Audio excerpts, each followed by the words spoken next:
The U.S. Senate just approved Rachael Rollins' historic nomination 51-50 to become the U.S. Attorney from Massachusetts. So Rollins was nominated over the summer. Her nomination had been held up by Republican Senator Tom Cotton, who opposed her criminal justice policies. Rollins will now succeed Andrew Lilling, who resigned when the Biden administration took over. Vice President Kamala Harris cast the tie-breaking vote to advance her nomination. So we want to turn to CBSN Boston political analyst Jon Keller to talk about this. So this means Governor Baker will need to appoint to someone. We'll get to that. But what does this mean about our new U.S. attorney?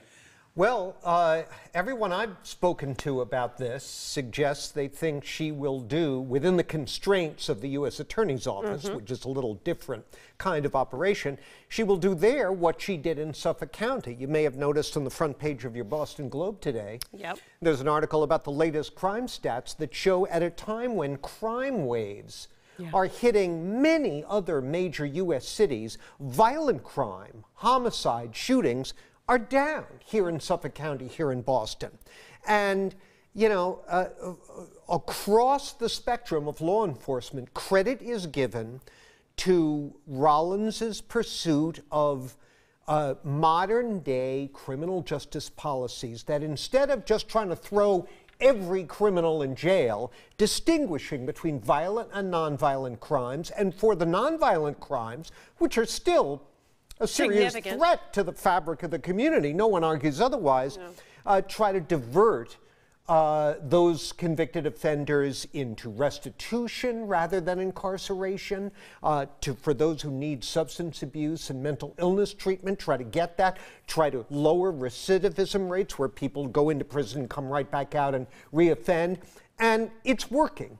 It was working when Dan Conley, the prior DA, pursued similar policies, when similar policies were pursued during the famous Boston miracle of the mid-1990s when crime rates dropped, and it was working under Rachael Rollins. The hope and the suggestion of her allies is that she'll do for the entire state what she did for Suffolk County. Well, and certainly when you look at the city of Boston in particular versus other big American cities, crime and homicide rates are significantly lower here. And it's not just a case of Rachael Rollins' miracle workers. Not by any means. You've got the police, you've got grassroots activists, the ministers. We've got a lot of things going for us in this city that other cities don't have.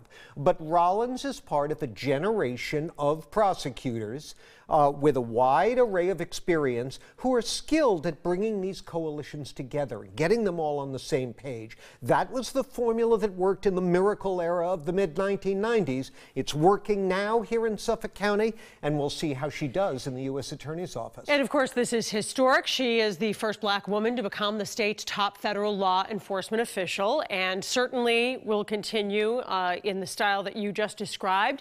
Governor Baker, for the rest of the year at any rate, will appoint a new DA. Any ideas about that? Yeah, her term will have to be filled through next year when there will be an election. There have been some names floating around.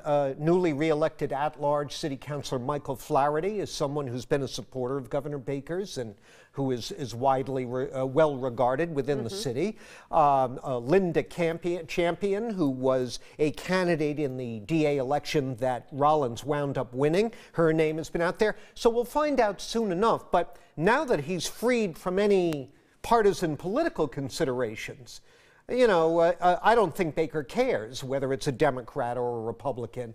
I think he'll look to keep the ball rolling by putting in someone with an ability to collaborate, to help participate in this coalition building, and help keep us on the path we're on. And he certainly said during his announcement last week that he's not running for governor. Once again, he cares more about how important this year is in getting results instead of worrying about politics. And you know, if you want to look at it in a way that I think it is too often not discussed, when you talk about these new approaches to the criminal justice system, you're talking about ways to save money First of all, by finding less expensive ways of dealing with criminals than costly incarceration. And you also are looking at ways to get people off that revolving door in and out of prison, get them trained. Solutions. We have a wicked labor shortage here in Massachusetts right now. A lot of employers out there who would love to see well-trained labor become available rather than languishing in a jail cell.